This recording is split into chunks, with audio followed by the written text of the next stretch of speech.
Cough, cough. Right, this is going to be a bit of a mess. Handwritten notes, man. I need to get out of this habit. That time that I actually typed them up. My handwriting's almost as bad as the guys from Primer. Yeah, it's less shaky, but... Yeah. At least is it in order this time? Well, we're not flipping through 400 pages of an old notebook. No, not this time. What was that for? I can't remember what that was for. It was like 2 in a row that you did that for. Yeah. I think it was Late Shift where I did that. It was like, it was all over the place, yeah. Or telling lies. Anyway, no, this is hopefully in order. Okay. Are you ready? Yep. Hello, and welcome to Filling in the Gaps. I'm Justin. And I'm Darren. In this podcast, we typically talk about puzzle games or puzzling movies. And what we're doing today is we're going back to an old favorite, which is Primer. Primer is a movie from 2004. It is directed and written by Shane Carruth, who also wrote and starred in Upstream Color, which we've already covered.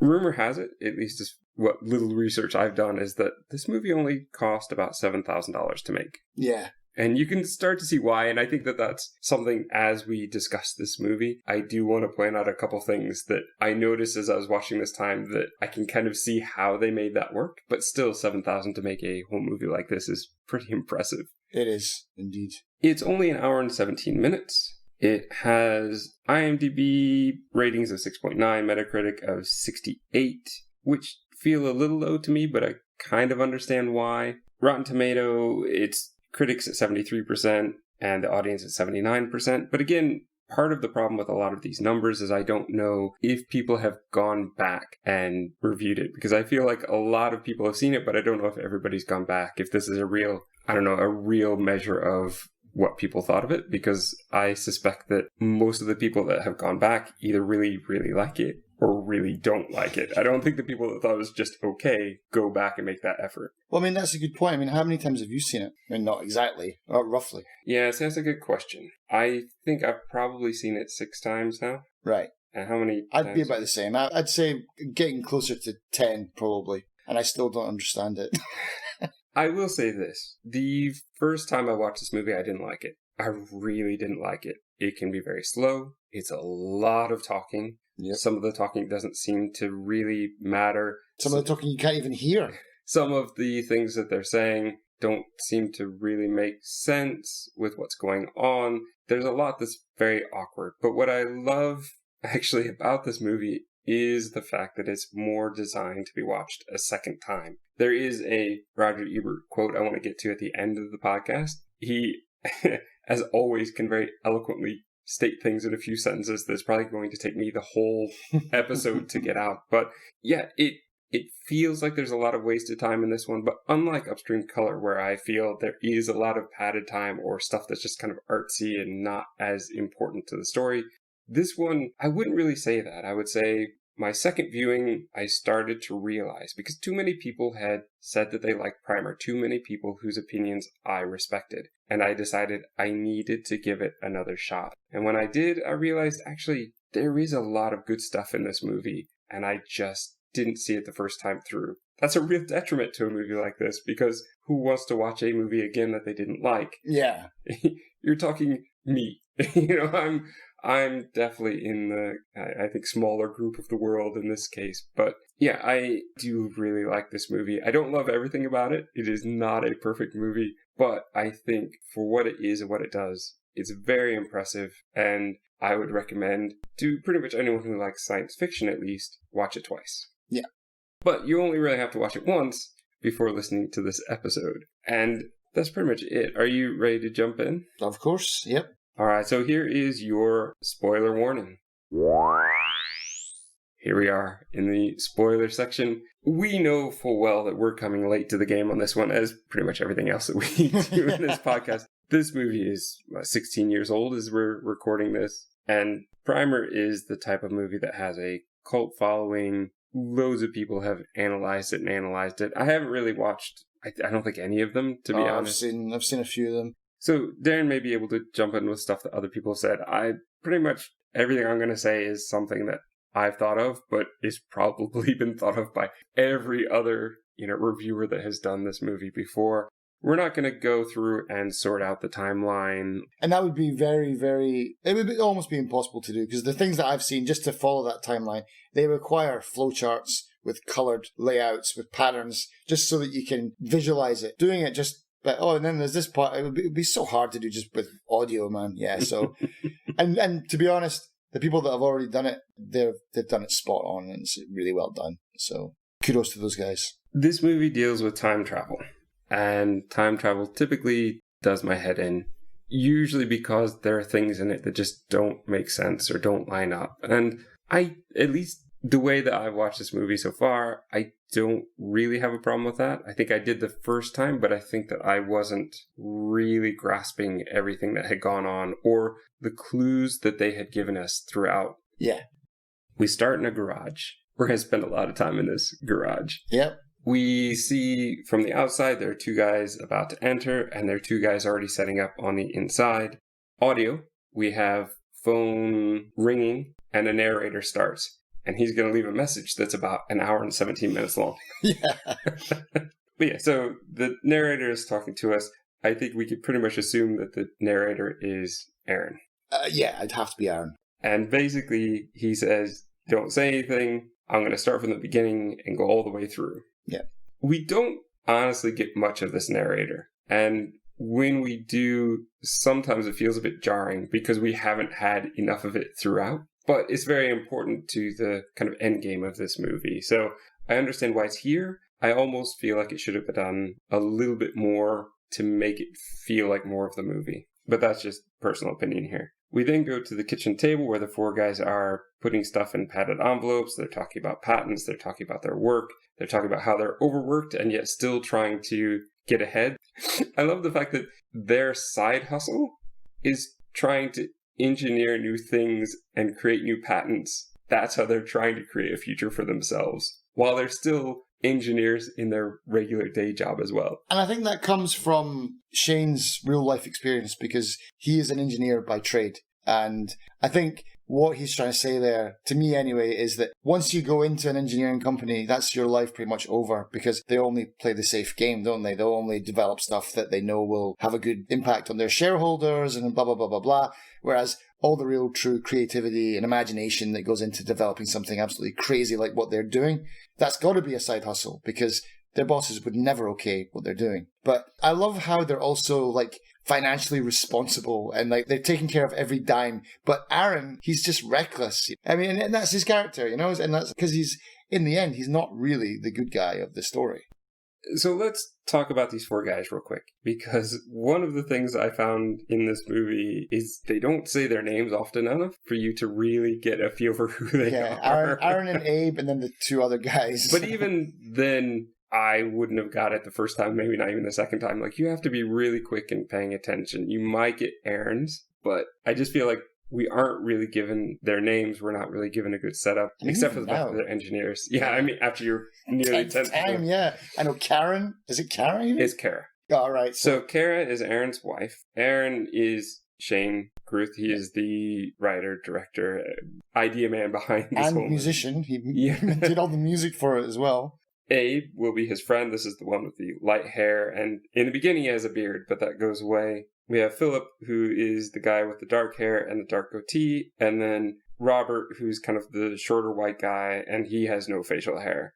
They're talking about how it's his turn for an idea, but what we're going to find out very quickly, like after Robert and Philip leave, pretty much not important to the movie after this. Though I'm pretty sure that at least one of them is on the crew, like doing camera work and stuff as well. Right, sure. Yeah. Which is, again, how they kept it down to 7K, right? But as they're leaving, we find out that Abe and Aaron have been plotting together to move forward on one of Abe's ideas. They don't really want to do Philip's idea. They don't want to do Robert's idea. You get the strong impression that these two are the closer friends. They keep the other two around just because they've always been around. Did you get that impression? Like, they don't really want to have the other two guys there? Yeah, well, yeah, I mean... Certainly Aaron doesn't. Aaron doesn't. But Aaron is manipulative anyway. He's only after Abe's girlfriend's father's money, later on. He's certainly part of it, yeah. One thing that struck me, though, is in the kitchen, right? So we're in the kitchen now, and I don't know, it's like, you're working out of your garage, it's late at night, why are you all still in your shirts and ties from work? I have some suspicions about that. Okay, go on then. My suspicion is this is very practical. They're all, I think, all wearing white button-down shirts. Different color ties. Which are very cheap. And you don't really have to worry about continuity as much if you're wearing the same thing every time. Sure, yeah. So I think this is to keep the costuming cost down. This is to keep the continuity errors to a minimum. But yeah, it's very irritating. There's a pool party or something later where they're all still wearing the ties. Yeah, I think that's a good point though. Continuity has to be, because people would be getting really confused if they say, oh, but he was wearing a different color shirt in the last scene. Like, why is he wearing that? So maybe they've just gone, this movie's already complicated enough. Let's not throw wardrobe in there as well to make it overcomplicated. Yeah, that's a good point. So and also, that's my suspicion, is it's mostly a practical standpoint. And I think they even make fun of that later on, because there's another part, like, maybe halfway through the movie, it's like, oh, you come in here with your $3 tie and try and ask me for this. There's some really good setup here where we see, I'm assuming it's Christmas, because there's a giant bow on the refrigerator, and a few months later, it's going to be like March or April. So I'm assuming that it's Christmas, or there's been some reason for them to get this new fridge. And Kara's very excited about the fridge because it has ice, and she's eating it even though she shouldn't, because you're supposed to run it through a few times. But there's that. There's the fact that she comes in, she's very tired, leaning against Aaron. They're both kind of trying to get out of putting the daughter to bed, I believe. Yeah, I've been there. Do we even see the daughter? No, not as far as maybe. I've never seen her. But that's a great way to do it. We don't need to have the actor in the scene. Let's cut her out so that we can just mention her. Yeah. But it also gives an idea of the relationship between Aaron and Kara, and Aaron is probably always trying to get out of doing these kind of things, right? Yeah. Here, there's a whole lot of montage, which I love, where they're talking about trying to get parts. And they're basically stealing parts from things they already own. So there's a part where they need, was it iridium or something, where he gets it out of a catalytic converter from Abe's girlfriend's car or something. And if that's not enough, we can get it from my truck's catalytic converter. They're taking apart, hopefully kind of old stuff that isn't working as much, like old microwaves. But when it comes to the refrigerator, I think it's Abe's refrigerator, he's like, well, we can get the copper tubing from here, and we can take the Freon too, just in case. I said, whoa. Abe's like, wait, we don't need the Freon. Yeah. And it's just copper tubing. Is this worth ruining my entire refrigerator? Yeah, I wrote that right here. He's like, whoa, this isn't even saving us money, Yeah. It's like, the refrigerator is more expensive than the thing, yeah. Aaron's just reckless and just dashes forward all the time, doesn't really think about these things, but he's obviously meticulous in other ways, which I guess is why the crew is what they are. Maybe, they've got all their 4 points.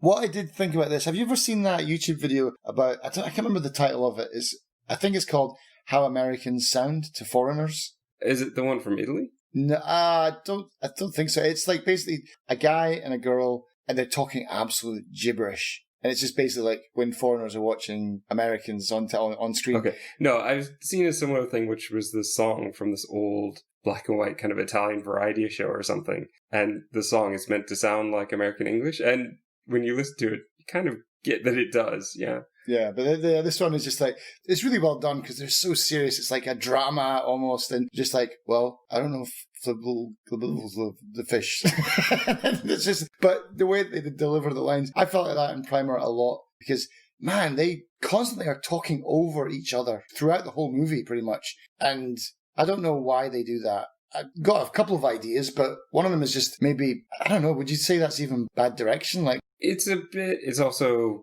weak in the editing, I would say. Editing, I was thinking. I think they don't realize how mumbled and confusing that it became, because to them, they know it. Yeah. They know it very well. But you're right. It could be the point. It could be that they want it to be somewhat. Do they just want it to be natural, like two people, excited people just rushing to talk points at each other? But it doesn't really work, especially when you need information, which this is a movie where you need information to process. Unless that was the idea. Unless the idea was to make it somewhat confusing so that you would have to watch it a second time through. Because I think they even do that in Upstream Color as well. We'll get to the point which I'm sure you'll mention later on, which is by the fountain, where the sound quality is atrocious in this movie, man. Parts that I just couldn't hear. They did the same in Upstream Colours. It's obviously something that Shane likes to do. It's like, let's make it more natural. I've no idea what his game is, but yeah, it annoyed me, especially in Primer, when they're just constantly... Yes, this movie is constantly talking at you. Yeah. Constantly. Until, well, this point, you see the four guys in the garage door shuts, fade to black. And this is a good indicator that things are going to be different now, because we're now going to move forward with pretty much just the Abe and Aaron story. So we see that they're still working. They're testing some machine that they've got with paper dots that have come out of a hole punch. Which really annoyed me. Why is that? Because it's white and your shirt's white. Get out of the shot. Well, they could have used colored dots too, right? Because you can't see anything. Well, maybe that was to save on the special effects. Save money, yeah, exactly. They notice that there's something weird going on. They want to test it more. Abe talks about putting the camcorder in the box. And Aaron's like, whoa, you want to take the camcorder that's really expensive from work, which, by the way, they mentioned before that he's taking his stuff from work. Yeah. You want me to put that in this box that we have no idea what it does or if it's safe. Yeah. So Aaron did stop them when it comes to the camcorder. But he was perfectly happy to put his own hand in it. Yeah, this is the Russian doll experiment. Yeah, right. Right. It appears to not work and it shuts down. This is also where they put plastic over the windows. And I think in the movie it's meant to be for secrecy. Like they think they're onto something and they don't want other people to see. But from the movie making standpoint, this is pretty much the same thing that Kevin Smith did in Clerks, in the fact that he found a reason, an excuse to cut out the natural daylight so that they could film at night and still pretend that it's day. And I think that that's pretty much exactly what's going on here. I think this was the trick so that it didn't matter what time of day they were able to film. It was always daytime. It was always whenever time they wanted it. The light wouldn't be affected because it's blocked out by this plastic. We then see Abe asleep on the floor. I don't know why he's asleep on the floor. It seems very odd. I don't know. Just they're exhausted, I guess. I guess that's what they're trying to say. Because, I mean, what they're saying, when they're at the kitchen table, they're saying they're doing a 40-hour week and then they're doing a 30-hour week here. So they're putting in at least 4 hours a night after work, something like that, yeah? 5 hours a night after work. But does he not have a bed? I mean, I can understand him passing out in the bed, still with his tie on, but to pass out on the floor? It's Aaron's garage, though, isn't it? Not when he wakes up. He's waking up actually in his place, because this is where Aaron will call him and say, I'm coming over.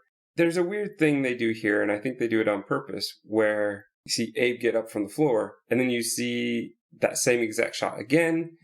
They do this twice in the scene. I think they're trying to hint, at least subconsciously, that things are repeating in some way, but they really aren't at this point. I mean, maybe they are. Maybe Aaron is at this point, but Abe, I don't think, is at this point. I don't think it really matters, because by the end of the movie, both of them have used the failsafe anyway, so they'll both be repeating it from the very start of the movie anyway. So yeah, no, I would agree with that. Well, not necessarily, because Abe's failsafe doesn't go back this far. No, that's true. Yeah.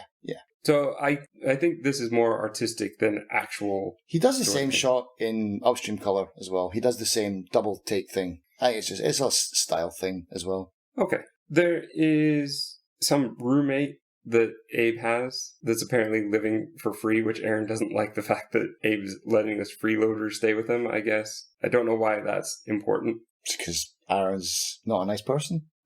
Okay, maybe that's it. Maybe that is what they're trying to say. I just always found this very odd because it never really comes up again, and the roommate, we only see, I think, this one time. So if it's for character development of Aaron, then it makes sense. But otherwise, I never quite understood the point of this dialogue or this scene. But yeah, you might be right there.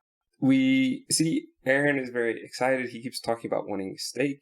And Abe's like, I can't afford steak. Let's get tacos on the way. Aaron keeps saying this because he wants to say, no, things work. So he goes back to the garage. They both go back to the garage and he fires it up. But he said that he built this kind of dial or lever so that he could slowly put in the power rather than all at once. And it finds its own rhythm. And then he brings it back down and it runs on its own. It won't run forever, but it'll run for quite a long time on this. Yeah. They're excited. They go out for their steak where they start discussing practical uses for it and what this could mean and how they can make money off of it. Aaron gives a key to Abe, I guess is the key to the garage. And they're basically cutting Philip out before he decides he wants to take apart the machine. At least that's Aaron's excuse. Yeah. We need to cut him out because he'll try to take it apart and he'll probably ruin it. We don't know how it works. We just know that it does work. This is where they start having parties in their ties still. Yeah.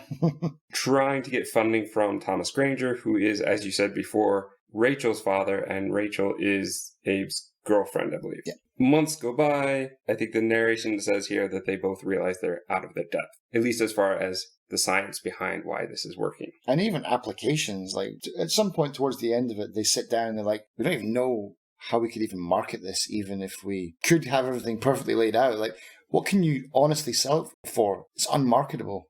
It's power. It's free power. They're getting more power out of it than they put in. Putting in. But I mean, it's like... They make a big point of that before with the... Or maybe it's even... I can't remember if it was the earlier part or if it comes later, but there's a part where Aaron starts removing the batteries. Yes, yeah, and kicking them under the table. Yeah, I think it was that part before. I thought he was just doing that just to say, like, oh man, look at this. It's like running on its... I didn't actually think that they were thinking about selling it as power.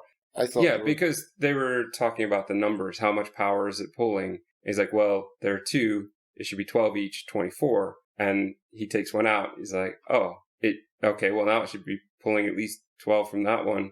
Takes it out. It's like, it's got no power and it's running completely on its own. So I think just at least an energy source then. In my head, it's not cold fusion. Yeah. But it's a way to have more power. You're somehow magically creating more power than what you put in. Okay, yeah, that makes sense. I didn't even think about that. I was like, how do we market a time machine? Yeah, well, they don't even know at this point. Yeah, they don't know at this point. This coming up is where we talk about the time machine, because here's where, honestly, the movie actually starts. We see Abe. He's standing on the roof somewhere. We don't know at this point. We'll know later that it's from the hotel room. He goes down, he talks to Aaron, and he offers to show him something very important if he'll skip work today. Aaron, with his earpiece in, as he so often does, which is important later, right? That's important at the end game. But boy, when I watched it the first time, I was like, why can you not just listen to this guy? Yeah. But so Aaron agrees to do it. We go to Aaron's work. Some guy's asking about Will. This seems completely unimportant, but it becomes very important later on. But not as important as I want it to be, or not as important visually or explained well enough, I feel. Will, to me, is one of the weaknesses of the story. Aaron jokes about what do they do with engineers when they turn 40. The other guy laughs. We don't actually get the joke, right? No. But we go to a lab, and the guy in the lab tells Aaron that same joke. And we get the punchline this time. They take them out and shoot them. This is already an indicator that Aaron has been here before. Aaron has heard this joke. Well, at least, I'm assuming he's not just being nice. I'm assuming this is the first time he's heard the joke. But we realize that in the earlier scene, it must be a later version of Aaron because he's throwing that joke out there. Yeah.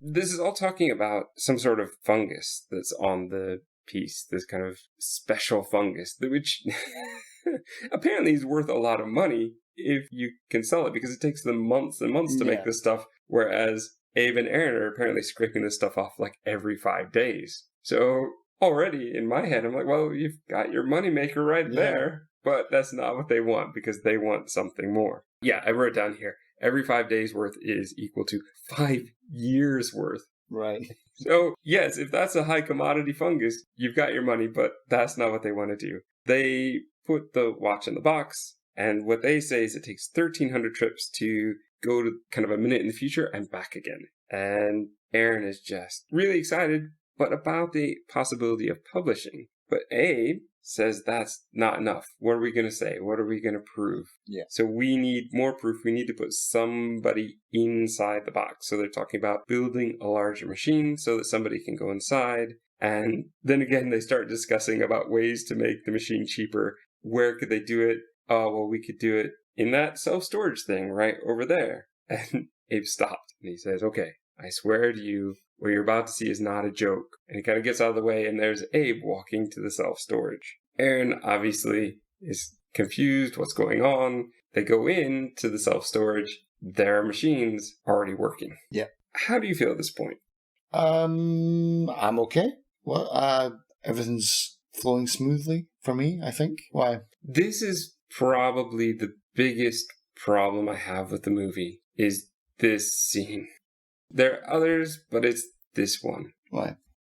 Abe tells us that he came here and he saw the things already built, correct? I don't remember that point, but on you go. Okay, he does. So, who built them? I don't know. I don't know about that part. I can't comment. Okay.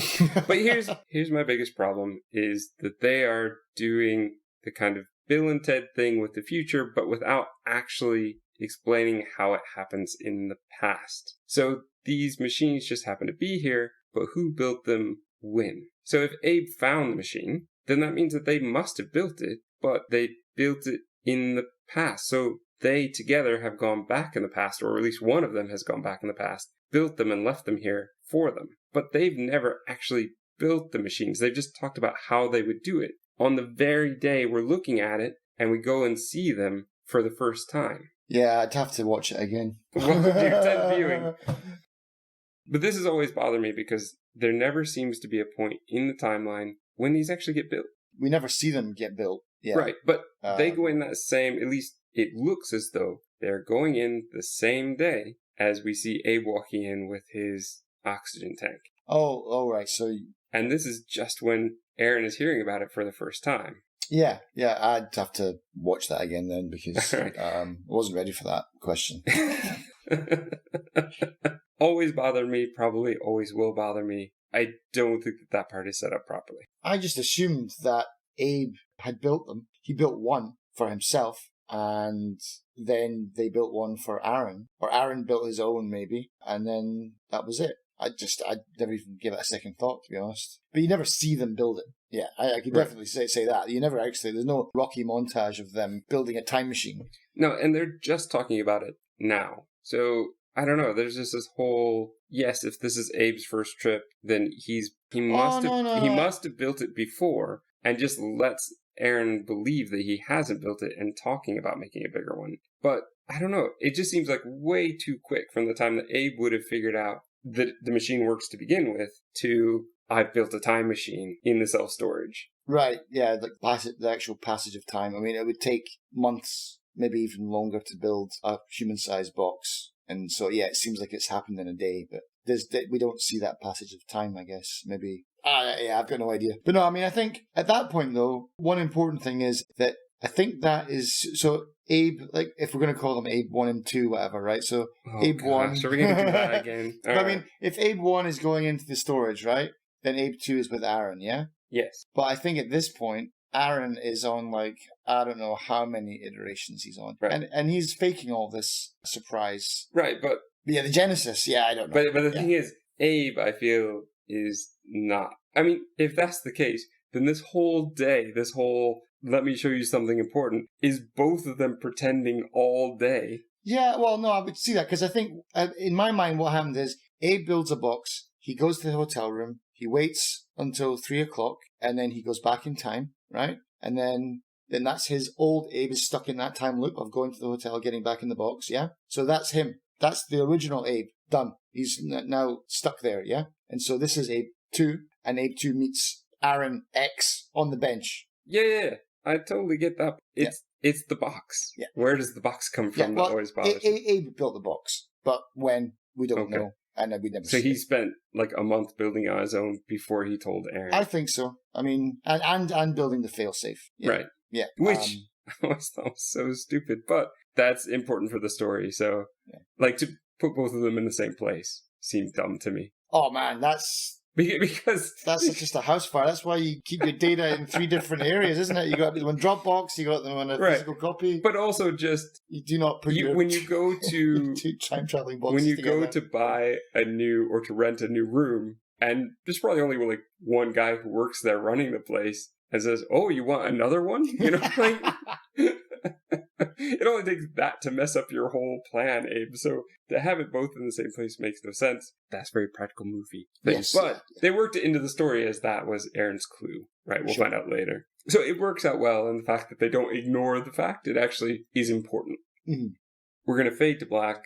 Time travel begins. Abe drives Aaron to his car. Aaron says, "What did you do the first day through? I want to do everything that you did." So they do the same things. They get the oxygen tanks, they get in the machine, they go to the hotel and waste all day in the hotel. They're very adamant about, we unplug everything, we don't go anywhere, we don't see anyone, so they have like sack lunches. The only thing that they do, which I really feel like they should have put off till a later trip, but that's fine. Let's keep it an hour and 17 minutes. They go to the library, they find out what's the best stock of the day so they can purchase one and see it double. So instead of looking for a way to sell their patent or to sell the machine, they now very quickly is going to become, let's just make some money. Yes, Back to the Future 2 now. So that's basically what they do. We're going to get a lot of that, of them getting in the machine, having their day in the hotel, and then going home. But it's going to start leading to problems. So, one, how do I explain to my wife, Kara, where the money is coming from? And he was like, well, why can't you just say you got lucky in the market? Because that's really what's happening. Yeah. And Aaron says, no, there's too many questions that come with that. There's no way. So what? There's just a lot of that, a lot of those kind of arguments. And you also see there's a point where there's notebook paper, but like you said, their handwriting is atrocious. It's all kind of shaky and messed up. Aaron starts getting looser and looser with the rules. He keeps forgetting, I'm giving air quotes here, forgetting that he's got his cell phone. But there's a great argument there of how would cell phones work if there are two exact ones in the same timeline? Would they both be receiving the call? We don't know. But they kind of risk it to, it's just something stupid like, what do you want for dinner or something? But yeah. I did want to ask you this. Why do they take off their clothes to get in the box? Is it just because it's so hot, do you think? Maybe, yeah. I guess it would get pretty sweaty inside there, and they want to look at least normal. I've got no idea. Otherwise, yeah, heat. It's not like Terminator where their clothes disappear or something. Well, his cell phone doesn't disappear. Oh, right. no, I guess he doesn't take that in the box. He just probably leaves it all outside. With the clothes, yeah. I didn't know if maybe I missed something where they said they can't have metal or something. So, a lot of pants might have metal buttons or something. But I'm assuming because it's hot. Aaron doesn't like it. It's one thing that Aaron doesn't like. He says it's like a coffin in there. We need to make a bigger one, but that doesn't really happen, at least in the main course. Because Aaron's got a real problem with that. He's got like some real claustrophobia issues where he wants to make a much bigger box. I don't really understand. I never understood that part. Like, why? It's compact. It's fine. You get in and you go for sleep and you have a dream. 6 hours, yeah. Yeah, they have the same dream as well at some point later on in the movie, which I found weird. Is it not like maybe the third or fourth trip where they're like, he says, I'm having this dream where I'm on, like, all I can hear is the ocean. And Abe finishes it and he's like, yeah, it's just the tide coming in and out. Oh, yeah, right. Okay. I don't know if that means anything, but I was going to drop this here while we're on the kind of bad handwriting subject, because that bad handwriting actually comes in real early in the game, but it's not really mentioned until almost the end, where he's like, why can't I use my hands? He actually says it out loud, whereas up until, like, before that, we just got little hints about it. Do you think possibly that putting their hand into the machine has caused their hand to be out of sync with their brain? It's very possible. However, Aaron makes some sort of errant comment in that same conversation about the fact that, I think Abe asks, have you tried writing with your left? And he says, oh, it's the same thing. My suspicion has always been that going through the box is somehow messing with the hemispheres of their brain. I wrote that down as well, actually. That's weird that you said that. I was like, is it reformatting? Because I wrote that much later on.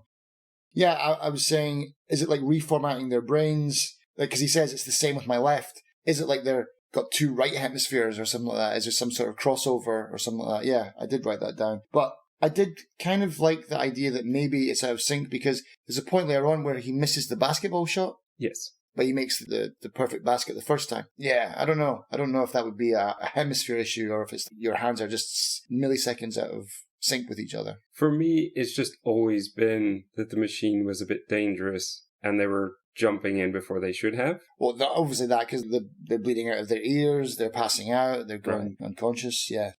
There's a point early on through their travels where they're having a conversation and Abe asks Kara what she would do if she had no money, no responsibilities. He words it in a much more complicated way, but I've trimmed it down to that. You've got no money, no responsibilities. You've got the house and everything. What would you do? And she says, oh, I would do some good in the world. Aaron's like, oh, that's my wife, the saint kind of person. Aaron says he would punch his boss in the face. But then he'd want to find a way to go back to the past and stop himself from punching him in the face. Why?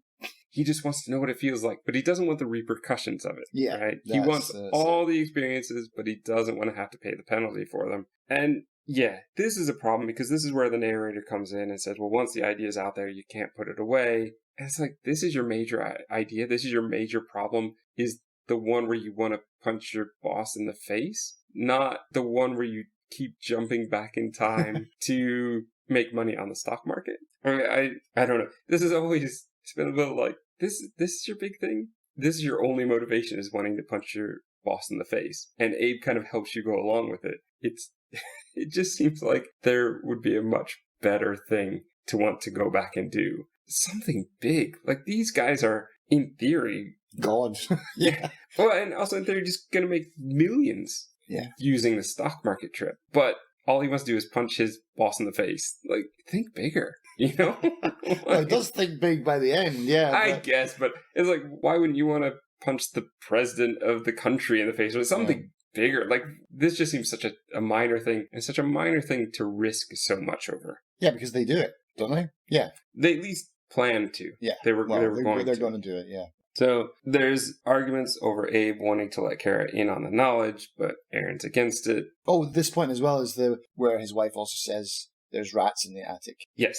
And that's very important. But we have no idea what's going on in this. Not the first time. The first time, yeah. However, I think every other viewing... Yeah, you obviously know exactly what's going on now, yeah. Because the rat in the attic is the original Aaron, yeah? I would say it's got to be the original. You think so? Yeah. I'm not sure. I'm not even sure I care enough to figure it out. Or the first copy of him, right, or whatever. It's definitely the earliest one. It has to be him. There's a part where... Okay, so here's the part where they're talking about having the same dream. There's a part where they're leaving the car and Aaron's ear is just bleeding massively. Yeah. Which is huge foreshadowing of the fact that he's being affected more than Abe, and there's a good reason for that. Mm-hmm. Naughty boy. We get to the garage. Philip and Robert are walking in saying that they're glad they can finally get in and get some work done. They were told that they were exterminators, which we know the rat thing kind of plays into that. But Abe and Aaron... They say thanks for the gift, and Abe's like, yeah, I hope you can use it. But we have no idea what the gift is or what it was for. It's just very random. Yeah. I feel like there must have been something a bit more in the story that got cut out. Yeah. But they start talking about Rachel's ex-boyfriend, who I assume is Will, or Will's cousin that came to Robert's birthday party and brought a shotgun. And this again seems like it's not important, but it actually is going to become vitally important in the future. And this is where we get to your favorite audio scene of the water fountain, which I don't even know why they're there, but it is there. You're right. Yeah. But Aaron is kind of... Abe is angry at Aaron for stepping out of line, and Aaron says things are different now. And Abe just keeps going, don't be risky because you have a family. Yeah. But I mean, Aaron's obsessed with this. I mean, that seems to be his big thing where... And I think earlier on as well, she's like, maybe he thinks that Rachel doesn't love him or appreciate him or something. Because she's even like, when he's lying on the couch, she's like, oh, I'll punch Platt in the face. She's like, oh, my husband, the hero, I'm so proud of you. It's like, so proud of you for fantasizing over hitting someone in the face. Like, what does that even mean? There's some other stuff going on between those two that I can only guess at, you know? But this thing with Rachel and him coming off as the big man is a really key point for him, I think, for some reason. Kara? Yeah, sorry, whoever it is. Not Rachel, yeah, Kara. But yeah, it's odd. But yeah, this water scene, this water fountain scene, it's the volume on the water is insane, and I think it's here for production value, but I don't really understand why we're here. Well, I mean, are they not? They've got flashlights. They're looking for someone. Yeah, maybe this is one of the scenes where Will ran away, or they didn't catch him. Perhaps. So maybe this is out of time. We are not going straight through the timeline that we think we're in. That is possible, and there are a few things like that in here where, I mean, even when the friends thank Abe for the gift, Abe doesn't look like he knows what they're talking about. And so it is possible that there are all sorts of other timelines going on that we're not aware of. Right. We get another hotel scene. Abe is worried about what the storage guy thinks of the two of them going in all the time. And it's like, well, what do you think the hotel people think? Like, that seems to be the more obvious situation. Yeah. 2 guys check into a motel every day for 6 hours. But this is where Aaron brings the cell phone and he takes the call from his wife. We get the hotel again. He's now watching sports, and it seems like they're having trouble remembering how this game finishes. Yes. But I'm not even sure why that is. Are they watching old games? Because I think they're gambling on them. Okay, but that means that they're doing the same day twice, which they seem to be very against. Up until now, we're led to believe the machines are single use only. Or maybe it is an old game then, and they're just having trouble. Maybe it's just there to show that their brains maybe are degenerating or something like that, and they are having trouble remembering things. Or maybe it's just, maybe they just watch a lot of sports and. But I don't time travel, and I'm very forgetful. But they're definitely talking about it as though they know how this game ends. Yeah. And so I got very confused by that. If they were gambling on sports, I would totally understand that. But it would mean... No, you're right. They don't go through the same day twice. But I'll tell you what is a crime in this scene is who the hell eats a muffin with a knife and fork? Seriously, man. I want to know where the time machine came from, and you're annoyed because he's eating a muffin with a knife and a fork. Who eats a chocolate muffin with a knife and fork? Well, he does. Abe does. Here's what gets me, though. Aaron says, "Are you hungry? I haven't eaten since later this afternoon." Which is a great line. Is a great line. But Abe's just about to chew down on this gigantic muffin. Muffin the size of his head. Are you hungry? Well, obviously. Yeah. Unless that's why he's using the knife and fork, because he's only going to eat a little bit of it. But they break the rules here because they go out to eat. It's obvious the more times you do this, it's so boring. And they take nothing with them. They don't take books. Well, they take a football at one point, don't they? So I suppose. Throwing that around the room. But they're not taking a lot of intelligent things to fill their time. So they're just bored. And they're stuck in a hotel room where initially they weren't even watching TV. That's right, yeah, because they wanted to cut off everything. I don't understand why he answers the call, though. That's the one thing as well. Even the first time, why does he take the call? He just let it ring out. True. I mean, is he tempting fate? Is that what it is all about? Is he pushing it just to see what will happen? If so, that's extremely dangerous, and he's obviously never seen a time travel movie in his life. But they make lots of reference to understanding time travel movies. Right. I think for me, I always envisioned this as a ruse, that it isn't actually Kara calling. That somehow Aaron is calling himself. Okay, that would make more sense. But you do hear Kara on the other line, don't you? I don't think so. Don't? Oh, okay. I could be wrong. Maybe you do. Or maybe he's just saying, I'll have whatever for dinner. Yeah, I'll see you there. But maybe he is talking to himself, yeah? That's always been my suspicion. It doesn't ever really get answered, though. But the fact that he's forgot his phone a second time... Twice, yeah. It seems very fishy to me.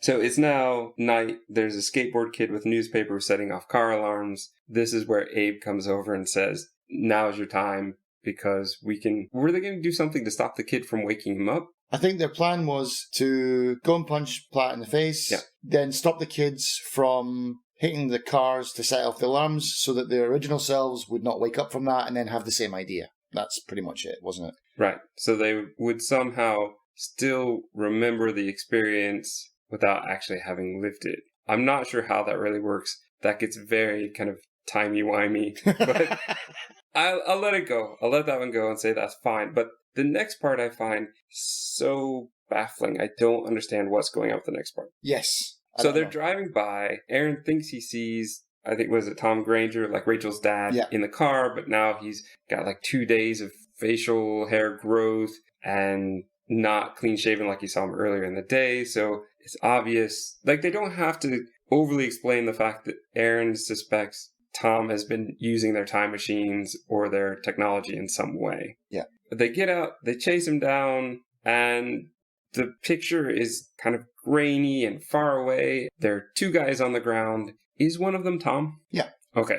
I wasn't really sure. There was a part of me that thought that there might be 2 Aarons. I didn't know what was going on. Aaron was definitely on the left. When he speaks, he's like, I tripped up, I fell down. But yeah, Tom's definitely on the right there by the gate, and he's collapsed. And then they start drugging Tom, right? Or something to keep him quiet? I think so. I think that's because they go on this whole thing you can keep someone in a vegetative state for X amount of days using this medicine. But this is also the point where they start gassing themselves and drugging their own milk for their cereal. It's the point where everyone's getting knocked out. Well, it's also where they start suspecting each other of talking to Thomas before Yeah, because he's like, why would you do this? Would you have any reason to do this? And then it comes up, the big thing, what if it was an emergency? Right. I believe this is where, I think it's narration, where it talks about permutations were endless. So there are all sorts of things you can do to change the future. What future do you want? They say Thomas becomes vegetative. So I think keeping him drugged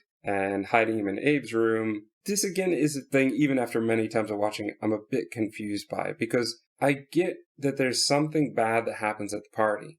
This guy brings a shotgun. So we're going to see them go in to the truck or whatever, get the shotgun, take the shells out. It's totally safe. But they keep arguing over something. Like, they keep trying to change something, but I don't know what they're trying to change. Yeah, because my suspicion was Rachel gets shot in one of them.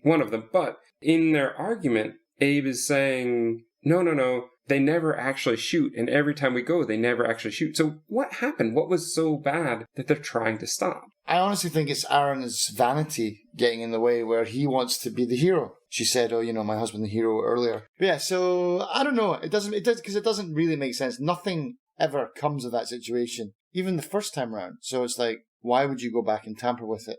The elephant in the room here is, Granger. Like, what's been going on there? I have no idea at all. Like, nothing. Zero.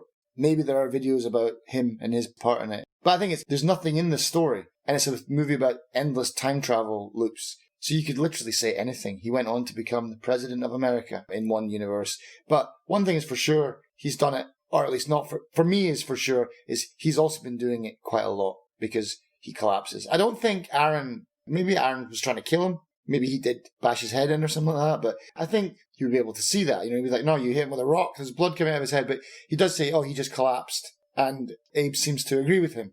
This is something, though, that would bother me about the movie. It's my interpretation. It's always been my interpretation that I want to believe that we are watching one timeline all the way through. But if throughout it we're getting chopped up with these other timelines, then that's kind of purposefully muddying the water in a way that's what you're suggesting, is that we're getting all these different little timelines thrown in, because then we don't have one solid timeline, we don't have one solid story to follow, and it's hard enough with a movie like this to follow one steady time, and if they are chopping it up and doing other stuff without really showing us, then that's too muddy, and that, like I said, I think that's just confusing things on purpose in a way that's not fair to the viewer. No, I think that the movie is one timeline. But there's obviously, I think, many things going on in the background that we don't get to see. Right. But everything is going in a straight line for us, I think. I'm pretty sure. Well, it's just when you were talking about the fountain area and that this might be one of the other timelines where they were looking for that guy. I think that's probably the main one, because later on he's saying, like, I want the cops to come, I want him to get arrested and just be taken out of the equation. And I think that's what he's really after. Although by the end of the movie, he's not. Why is that important? I have no idea. Like I said, it just comes back to this. He wants to be a hero. He wants to be respected. He's got this chip on his shoulder about something. He's angry about a lot of things. He's a weak, weird character. He's just, I don't like Aaron.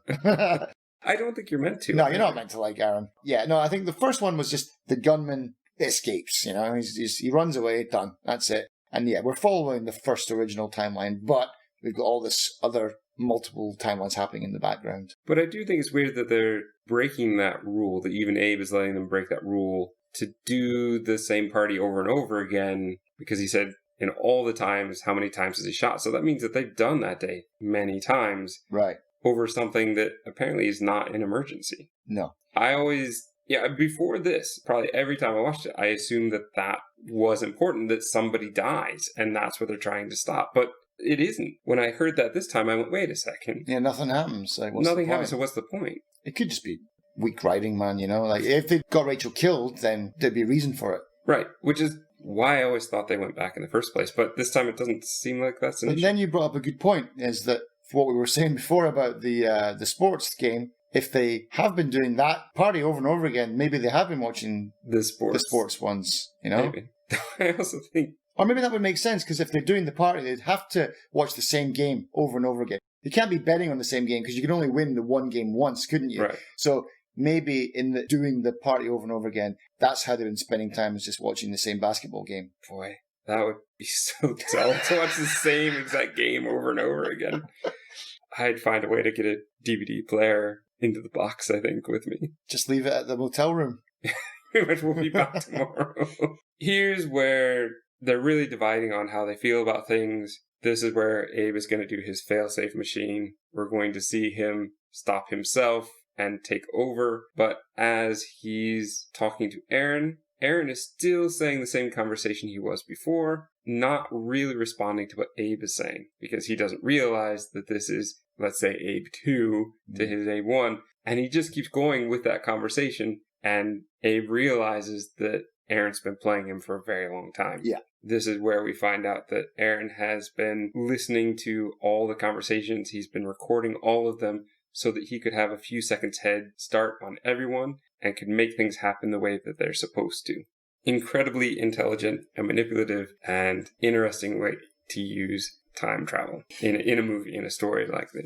Yeah. But Aaron's kind of stupid that he didn't realize that Abe wasn't responding the same way. If he's recorded the exact conversation and Abe is saying something different, Aaron, I feel, should be clever enough. He's certainly designed as a character to be clever enough to realize, oh, something's different, and figure a way to play that through. Yeah. But that's kind of it. I mean, the rest is us finding out what Aaron's been up to and how he's been kind of manipulating the whole world, how he's been drugging himself through the milk in his cereal so that he could take over for a day. Straight up attacking himself as well. So you think that the one in the attic is the one that he drugged and dragged up there then? Yeah.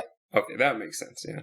Before this time, I wasn't sure. There was, in my head, the way I'd remembered it is incorrect, because I envisioned there was another box upstairs. Okay. But this is not that. This is, I think I like your idea better, that he's dragged his old self up there. Yeah, just take himself out of the equation. And then, he comes back to do it with the next one. And that's when because you got hoodie Aaron and basically in white shirt Aaron. And so, but white shirt Aaron is obviously, I think, manages to talk him down, because he manages to just release hoodie Aaron into the wild. Like, off you go. You don't have a family anymore. You don't have a wife and kids, but don't care where you go, but just don't come back. Must have given him a lot of money or something. Who knows where? Yeah, exactly. Probably something like, that. Well, and I think that that's plausible, given that he doesn't seem to care that much about his family. Well, he's willing to. The Aaron that we're left with at the end of the movie is willing to give it all up. Yeah. He wants to get his passport. He wants to take his money and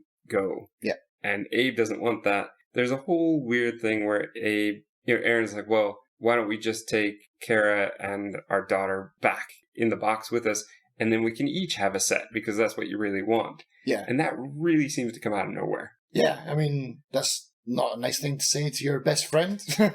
But I think we're led to believe that that is the way Abe feels. Abe wants the family, and he kind of has a thing for Kara, but that's not really been set up anywhere in this movie. Not really. I mean, he's got a girlfriend. They seem happy enough. Kara seems happy enough with Aaron. But Aaron not being happy and satisfied, that's a given, because he's, like we've already established, he's not a nice guy, really. And he is willing to throw it all away just to go to France or Quebec or wherever the hell he ends up at the end. Somewhere French speaking, where he can get a giant machine built. Yeah, he wants to... What does he want to do, though? Transport... A whole airplane. Yeah.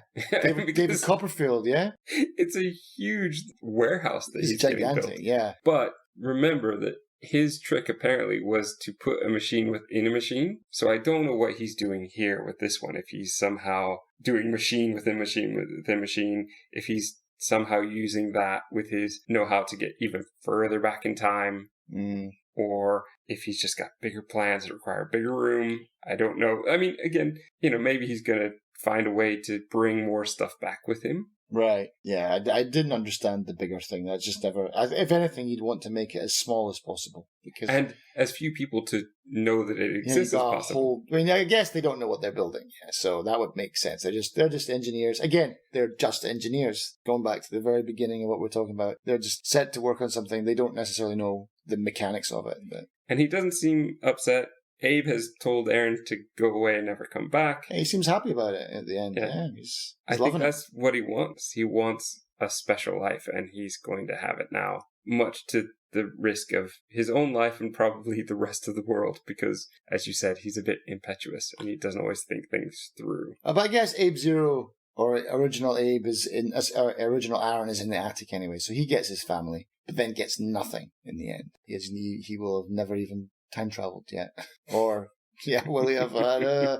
But yeah, it's definitely even 10 times later, and even watching some YouTube videos on timelines and stuff like that, it's still very hard to follow. But I'm glad at least the story is easy to follow. The story is so simple. 2 guys build a time machine, play the stock market, a party goes wrong, they try a few times to fix it, but that's not really that important, builds a big box at the end, done. But the whole thing behind it is really difficult to follow, man. I think as far as time travel movies, this is more clever than most. I think that it has actually less plot holes than most. I know that I've pointed out a few things that bother me and that irritate me, but you haven't heard me talk about some of the bad ones, right?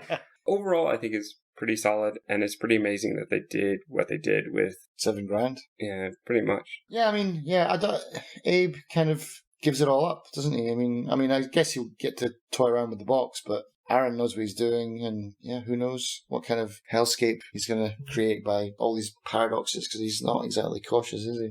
I don't have anything else to say. Yeah, good movie. So I want to finish with that quote from Roger Ebert. Oh, yeah. This is the summary. The whole review is pretty good, but I really like the summary at the end. The movie delights me with this cocky confidence that the audience can keep up.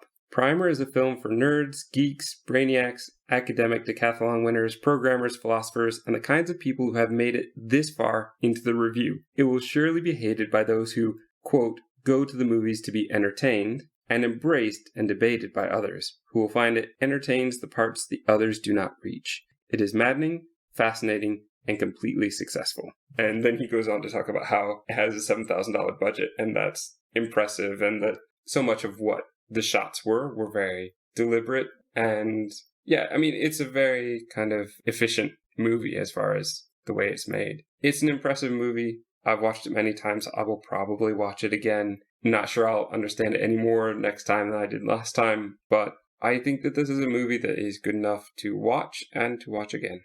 Gaps filled, the more gaps created. Today we are going to discuss a game called Oxenfree. How would we describe this game? Maybe the way that the developers described it, as a talky, pointy, clicky game. I know that there will be a couple points where you may have chosen things differently. Yeah, I mean, even from the beginning, like, who did you rescue first? What Darren has explained to me is that on sequential playthroughs, if you play through again, then things are slightly different. Very different. Or very different. All this and more on the next episode of Filling in the Gaps.